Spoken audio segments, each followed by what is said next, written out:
Well, this week, Ballina teenager Cooper Allen was mauled by a shark and, despite protesting not to tell his mum, there are growing concerns that another shark attack on our shores is imminent. And after mounting community pressure, the New South Wales government is looking to fast-track the rollout of 100 smart drum lines. And it is time now for the Sunday Jury. Joining us today is Shelly Horton of Shell Shocked Media. Good morning, Shelley. And Channel 9's Neil Breen on a big day. Good morning all. Big day, yeah. Grand final day. All right, Shelley, we'll start with you. This is an issue that definitely divides people. Do you think the New South Wales government is doing enough? I think we've got sharks in our waters, and if you go and you swim at the beach, you need to be aware of that. I think that, you know, the lifeguards do a great job in patrolled areas, and most of these attacks are happening in non-patrolled areas. So, yeah, something like the drums is a great idea. I don't think the government is responsible for keeping us safe in the water. We have sharks, the end. It's part of the deal. I believe they are. What? They are responsible. And I'll tell you why. Because shark netting came into Queensland in the early 1960s. There'd been fatal shark attacks at Surfers Paradise, at Surfers Paradise Beach on a Sunday afternoon. A man was taken with a great white shark. There was one at Northcliffe. There were several on the Gold Coast. There has not been a fatal shark attack in Australia on a netted beach. It's just a fact. There have been attacks, people have been bitten, but there hasn't been a fatal. I think the bad government, when the attacks started happening in northern New South Wales, did nothing. And I think Mike Baird's been absolutely appalling on this issue. He should have moved faster, put the nets there. The sharks will just move somewhere else. Like, the drum lines will come down from Queensland. Like, they're already in Queensland on the beaches. They're going to put these drum lines right along the New South Wales coast. They've got to do more. Just put the nets out there. It's no problem. But isn't it that we've got the patrol beaches and they are protected? Okay, well, let's take the nets off Bondi Beach. Let's take the nets off Bondi but I'm Beach. saying that's great. People That's will be where we getting have the killed on a nets. Sunday afternoon. That's where the drums are working. But most of these attacks are not happening in the really populated areas. Yes, but Ballina is a fairly populated area. It's a popular surfing spot. But it wasn't, you know, between the flags. This is what I'm saying. Like, what yes, but more the nets aren't can only just over the flagged areas. The nets go right along. Along Sydney. We net Sydney because all the people live here. We don't net Ballina because not a lot of people live there. But a lot of people go swimming there and people are getting killed there. You know what I mean? Like, imagine if we took the nets away from Surfers Paradise and Bondi to appease all the greenies, and then everyone's down there, 100,000 people on Christmas Day, and some poor dude gets taken by a shark. Give me a break. But you are right. If you swim between the flags, you'll be safe. There are 8 new drum lines in Ballina, so it's a step in that direction you're hoping for. It is a step, but it's a step too late. It had to happen faster. Was Bruni said I was right. I think that we just glossed over that. Yeah, no.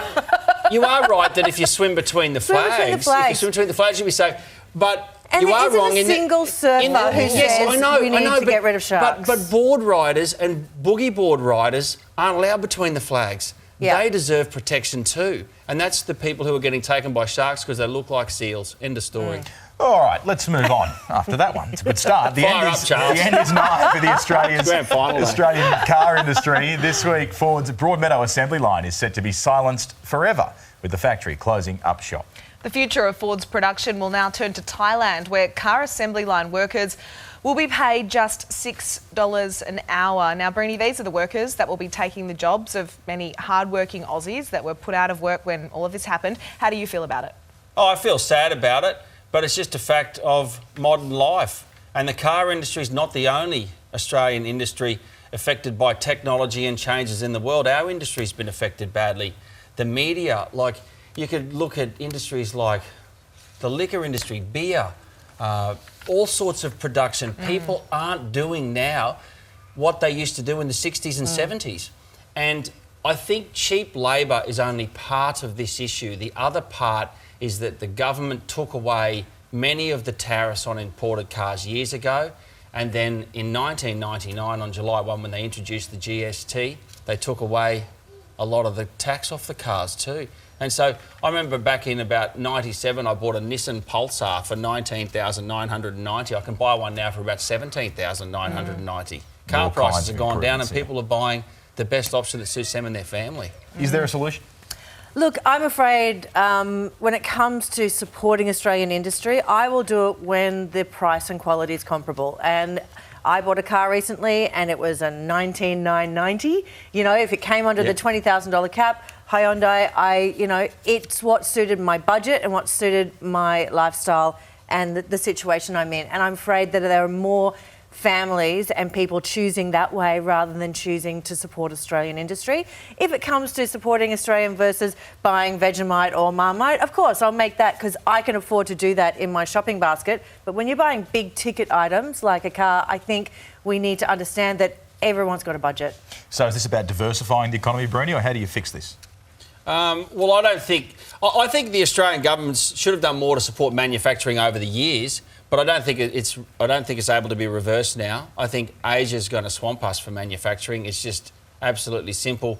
I don't think Malcolm Turnbull's solution, though, that we need to become a smart economy and develop technology, I don't think that's the answer for everyone, because not everyone's smart enough to get into, technology. And we need to look after blue-collar workers in Australia and find new jobs. I don't know how. I'm not the Treasurer or the Prime Minister. There's probably a couple of jobs going at Apple at the moment because the display, there is anger and a tech store rampage that caused thousands of dollars worth of damage. It is the nastiest video. Just wait until you see it. And we also crossed live to the Bulldogs' home ground as fans wait for more celebrations with their winning team. They have not stopped partying. See you soon. Welcome back. The jury is in session. Now, we all have moments of retail frustration, but one disgruntled Apple customer has taken it to a whole new level, unleashing on a French store with a steel ball. Check this out.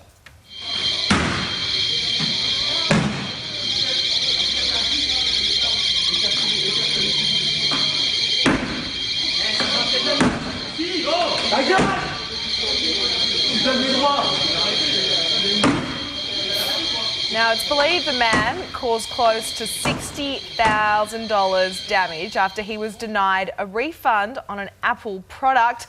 Brini, sometimes I feel like smashing my own phone when it does things I don't like it to do, but whoa, this guy has serious issues. Well, he wanted a refund, right? And so he's now costing... He could have bought himself those 60 phones because he's going to be up for that 60,000. Now, we've all been frustrated, right? We're going in there with a steel ball. But what made me laugh was, you know how many people work in those Apple stores? Whenever you walk in one, they're everywhere. No one went near him. No. It was he dared them to do something. He looked at them and they were not surprised in France, though. Some blokes are going nuts in a retail store. Yeah. It happened to me. I bought an Apple iMac and I took it home and I'm not the greatest with technology, but I'm not the worst. And it just didn't work. I just had that circle of death. And I thought it was me.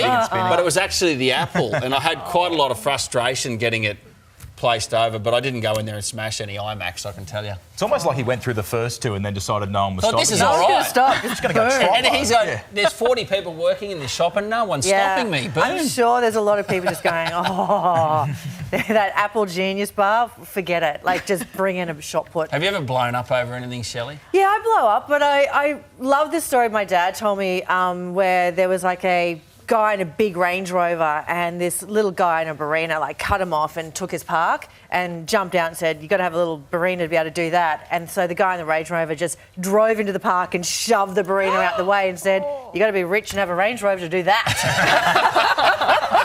I'm like, that's not bad. Absolutely. It's hard to dispute. Brini, the dog was getting up yesterday. It was a fairy tale. David slaying Goliath. 62 years in the making. There's another hoodoo that exists in Australian sport that could end today. Will it? Yeah, well, the Sharkies came into the competition in 1967. This is their 50th year. They've never won it. They made the grand final in 73, lost to Manly. They made it in 78. They drew with Manly and lost the grand final replay. They also made the Super League grand final in 1997 that no one even wants to count anymore. But so it's been a long time. They've waited a long time. But this young Sharks team, they don't care about that old history. It doesn't involve them. Probably takes Gallen in a bit. Paul Gallen's been there for 15 years. The young players that are young and footloose and fancy-free, they just want to play rugby league. I seriously believe they can beat the Storm tonight. By I think they're a massive chance. What's your tip? Not much. Not much. No, I think they Do you think it'll be a good game then? Look, at the end of the day, they'll need to score 3 tries. They'll have to score at least 3 tries to beat the Melbourne Storm. Penalty goal or 2. They need to get to at least 20 points, and I think they'll be able to do it. I think they've got so much firepower. Shelley? Shelley, you pumped? I have absolutely no comment on this. I don't follow any sport. And believe it or not, there are other people out there who don't follow it either. You guys are obsessed and overexcited.